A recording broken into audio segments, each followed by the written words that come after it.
So listeners, today we are reading a story written by Shirshendu Mukhopadhyay, The Miser.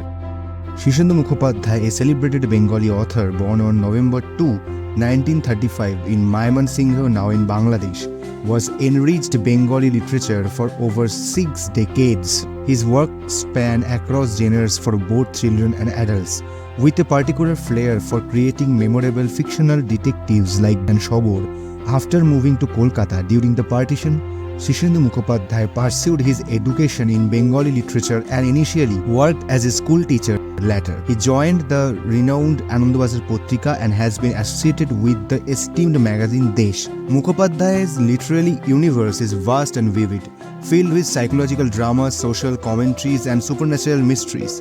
His novels and stories have often been adapted for Bengali cinema by distinguished directors such as Rituparno Ghosh, Aparna Sen, and Topon Sinha. Some notable adaptations include Hirer Angti, Doshor, Goynar Baksho, and the popular Goenda Shobor series. His contributions to Bengali literature have been recognized with several awards, including the Vidyasagar Award, Sahitya Academy Award, and the prestigious Bongo Bibhushan Award. Today we are listening his story, The Miser, narrated by Ritodeep. Mr. Kodumbu was not so much poor as he was miserly. Whether he performed the Chondi part or not, but the entire neighborhood was well aware that he mended his own shoes. Saving money in this fashion was something no one else had ever seen. To avoid paying the cobbler's fee, he took matters into his own hands. But there was a deeper, almost comically spooky story behind this habit. Once, Kodumbu took his old rusted shoes to a cobbler. The poor cobbler, at first glance, raised his eyebrows in disbelief. He stared at the shoes for a long time, examining them from all angles, before finally frowning and declaring, "This isn't a shoe. It's a ghost of a shoe. Just throw it away." Indeed, the shoes were in such a sorry state that there was hardly any space left to stitch. Every inch was patched, torn, and frayed, as if clinging to life by a thread. But Kodumbu was not one to back down. He muttered. The cobbler was flabbergasted. Who says such things? But Kodumbu was Kodumbu, and no cobbler's refusal was going to deter him. Returning home, he remarked through his old sewing kit, dug out a needle and some thread, and sat down determined to resurrect his shoe ghost himself. That night, as he stitched the shoe, an odd sound reached his ears, a soft, eerie whispering. Kodumbu paused, startled. He thought, a chill running down his spine. Had he, in his stubborn pursuit of saving money, actually ended up meddling with something supernatural? But no, Kodumbu wasn't one to give up easily. He clutched the needle tighter and continued sewing with even more determination, hoping to silence whatever haunted his frugal creation. Mr. Kodumbu's obsession with fixing things didn't stop with mending shoes. If he could repair shoe, then why not an umbrella? So soon enough, he sat down to fix his tattered and broken umbrella. From there, his enthusiasm spread like wildfire. Next came electrical work, carpentry, sharpening knives, cutting grindstones, patching leaky pots, even small tailoring jobs. He took it all upon himself. Now, you might think such industriousness would earn him some praise from his family. But far from it. In fact, His wife and children were utterly embarrassed by his extreme stinginess. They could barely show their faces to the outside world for fear of what people might say. To them, Mr. Kodombo's behavior was nothing short of mortifying. But Kodombo remained unshaken, impervious to their embarrassment. His mind was constantly buzzing with new and inventive ways to save money. There were no servants in his household. No cleaners came to sweep the floor. From scrubbing pots to cleaning out the drains, everything was done by Kodombo, his wife, or their children. One day, his youngest son demanded a kite and a spool of thread. Kodombo, without the slightest hesitation, sat down to make them himself. He crafted a kite from an old newspaper and fashioned a spool out of a tin can with a stick running through it. The kite, of course, didn't fly an inch, but Kodombo had saved a few coins, and to him that was all that mattered. Such was the nature of Mr. Kodombo. One day, as he was returning home from the office, he walked all 4 miles each way, mind you. It suddenly began to rain heavily. His cheap, hole-ridded umbrella was no match for the downpour, and soon he was drenched, looking like a waterlogged ghost. Hastily, he sought shelter on the porch of an old, dilapidated mansion, trying to escape the relentless rain. As he stood there shivering, the enormous wooden door behind him cracked open with a spine-chilling groan. An old man with a white grin peeked out from behind the door and, to Kodombo's horror, exclaimed, "Oh, Mr. Sam, you have finally arrived. Come in, come in." Kodombo, startled and thoroughly confused, stammered, I am not Mr. Sham." "Who cares?" The old man chuckled, waving his hand dismissively. "The master has the chessboard all set up, and if you are late, he will be furious. Is this really the time for jokes? Come in, come in." Kodombo, flustered, replied nervously, But I don't even know how to play chess." The old man rolled his eyes, clearly losing patience. Without a word, he grabbed Kodombo's hand and pulled him inside, saying, "Ah, what does it matter? Everyone knows you are a man of humor, but this is no time for your silly pranks." Once inside, Kodombo's eyes widened in disbelief. He had never been inside such a grand, ancient mansion before. Wherever he looked, the grandeur and decay seemed to intertwine in a bizarre dance. The marble floors, though cracked, gleamed with the echoes of wealth, and the massive chandeliers above seemed to drip with the scent of old money, dust, and secrets long forgotten. As he was led deeper into the mansion, Kodombo felt his heartbeat quicken. This place, though luxurious, exuded an eerie, ghostly vibe. He couldn't shake the feeling that the house itself was watching him, waiting. But for what?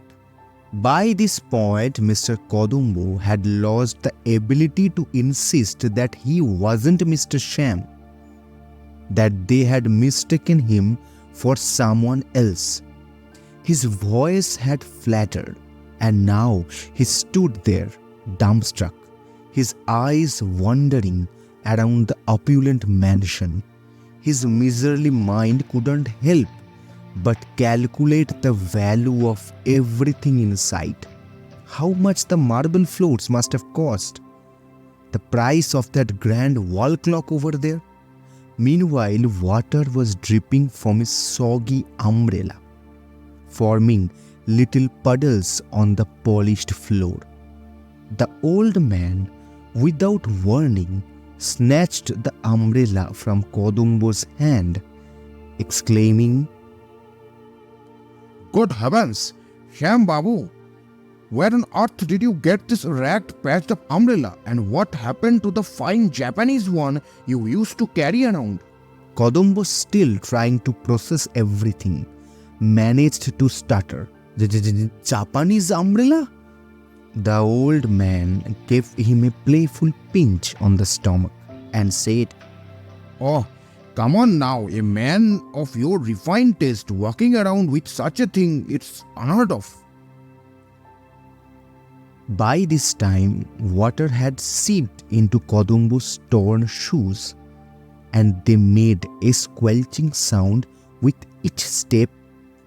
Feeling utterly ashamed, he quietly slipped them off and placed them to the side, hoping no one would notice.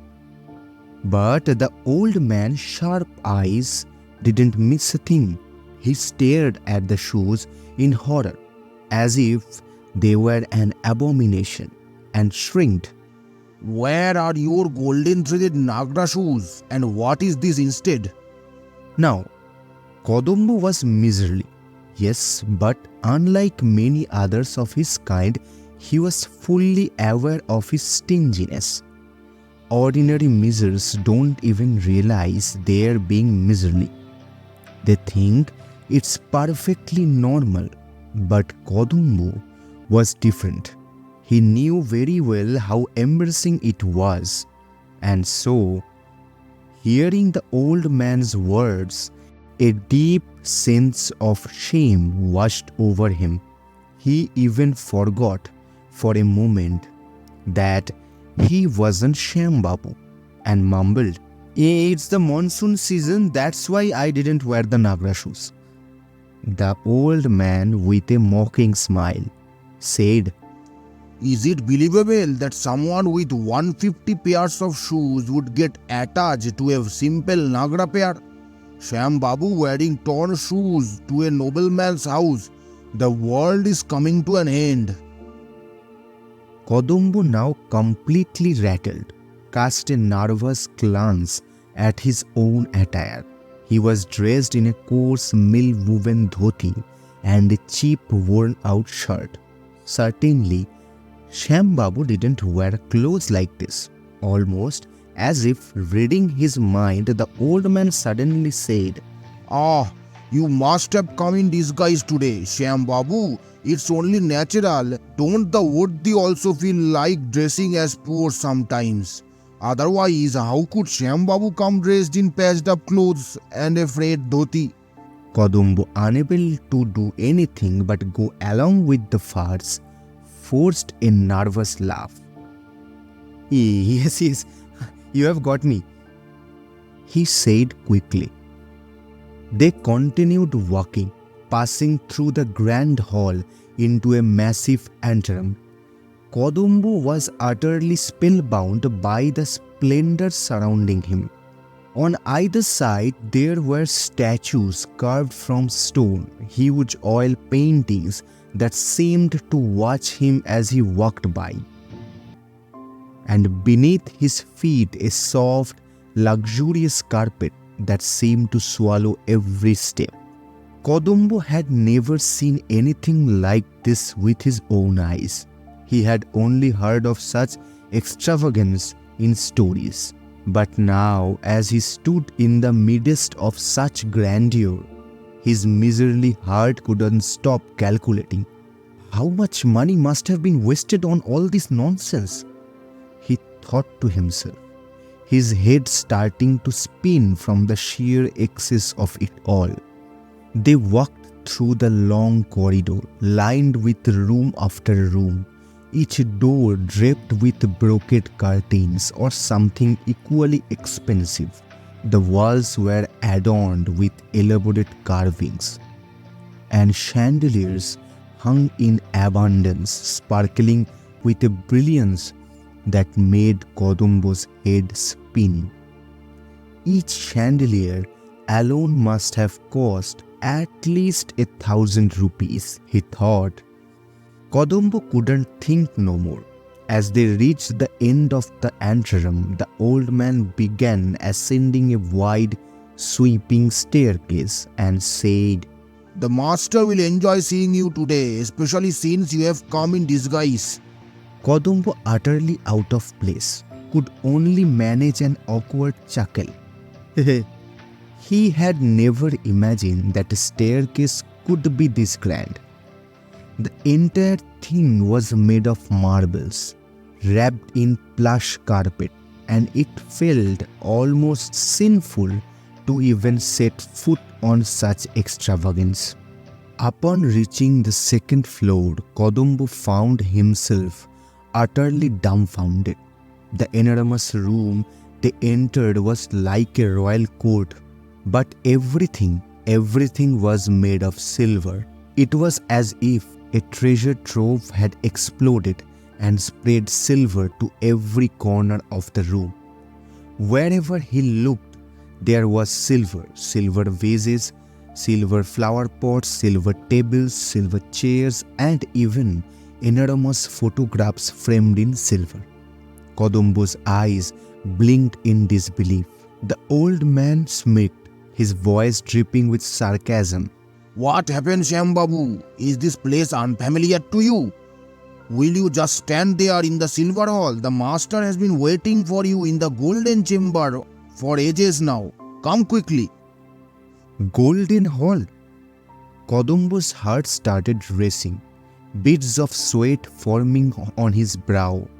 If this was the silver hall, teeming with wealth beyond imagination, what horrors waited him in the golden hall? The old man parted a heavy king-sized curtain of luxurious kimqua fabric and said, Go ahead, step inside. With trembling legs, Kodambo stepped into the golden hall. The moment he entered, he almost fainted. In fact, he marveled at the fact that he hadn't already lost consciousness. Everything, absolutely everything in the golden hall was made of gold. Even the carpet beneath his feet was embroidered with golden threads. Golden tables with intricate designs, golden chairs lined with a delicate golden leaf, golden vases and golden chandeliers hanging from the ceiling. Kodambo hadn't even known so much gold existed in the entire world, let alone in one room. He was so spellbound by the opulence that he didn't even notice the golden-clad figure sitting across a massive golden table in the center of the room. A pale-skinned regal man lounging comfortably in an armchair lined with gold. Suddenly, a booming voice echoed through the hall. Oh, Shyamkantu, come in. Kodambo nearly jumped out of his skin, as if this wasn't already shocking enough. Kodambo's wide-eyed gaze fell upon the chessboard that was laid out before the master. But it wasn't just gold. Each square on the chessboard was inlaid with diamonds, pearls, rubies, and emeralds. One side had gold pieces and the other silver. And the top of each piece was a tiny glistening diamond embedded, like a crown. Sit down, Shyamkantu. We should not waste any more time. You remember we are playing for stakes today, don't you? This is my wager. Boomed the master. With that, the master opened a box wrapped in deep blue velvet and placed it on the table. Kodambo's eyes widened in disbelief. Inside the box was the largest pearl he had ever seen. He had no idea pearls could grow so big. What will you wager, Shyam Babu? asked the master with a sly grin. Kodambo stammered, I am a poor man, what could I possibly wager? The master let out a thunderous laugh. Poor indeed. How can someone earning 2 million rupees a year be poor? That echoed through the golden hall, shaking the very walls. Then his voice dropped to a more serious tone. You are right, Shyam Babu. I have so much money that I have come to hate it. I detest my money deeply. Sick of money? Kodambo's jaw dropped, unable to comprehend what he was hearing. The master nodded gravely. I was feeling low this morning. Nothing seemed to help. Do you know what I did? I burned a pile of 1 million rupees notes to start a fire. What? The master continued, as if speaking of something as casual as burning old newspapers. Not just that, I threw gold coins from my rooftop to chase away crows. That made me feel a bit better. Then I took my carriage out and scattered 1,000 diamonds and pearls along the road. Kodambo beat down hard, trying to keep himself from collapsing under the weight of the sheer absurdity. What is this man saying? But the master was unfazed by Kodambo's disbelief. Come on, make your moves. You haven't told me your wager yet. Kodambo, his face crunched, in confusion and panic, stood there fidgeting. The master, sensing his discomfort, smiled wickedly and said, I don't need money or jewels. Why don't you wager that pen in your pocket? Kodambo shuddered.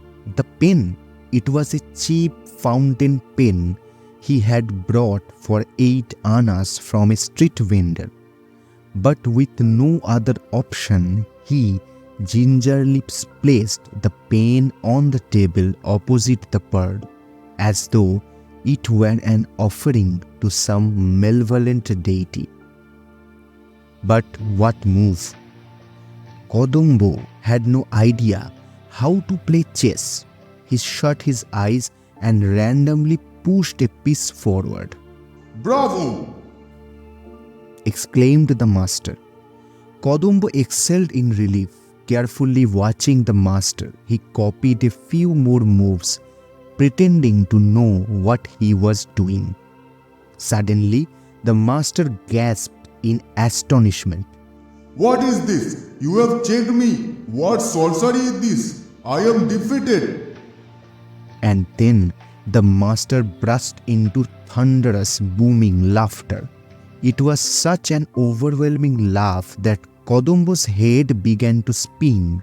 His vision darkened, and in a wave of terror he squenched his eyes shut. When he dared to open them again, Kodambo was frozen in shock. Where was the golden room? Where was the silver hall, the crystal chandeliers, the opulent furnishing? He found himself sitting in a pitch-black, crumbling ruin. The walls were peeling, piles of crumbling lime and dust scattered everywhere. Cobwebs stretched across every corner, and rats scurried along the broken floor. Kodambo let out a shriek of terror. He bolted, running through the decrepit ruins of what had once been a grand mansion. Who could believe that the state of this place? The marble floors had cracked and lifted. The grand staircase hung in ruins. The walls of ornate entrance hall had collapsed into heaps of rubble. Kodambo scrambled, half falling across the debris, desperate to reach the front door. It was the only part of the house that seemed intact. He grabbed the handle and yanked it with all his might. The door creaked open. Without wasting a second, he dashed out into the street. It was still raining, but his umbrella was nowhere to be found, probably abandoned in the haunted ruins behind him. His shoes were gone too, lost somewhere in that ghostly house.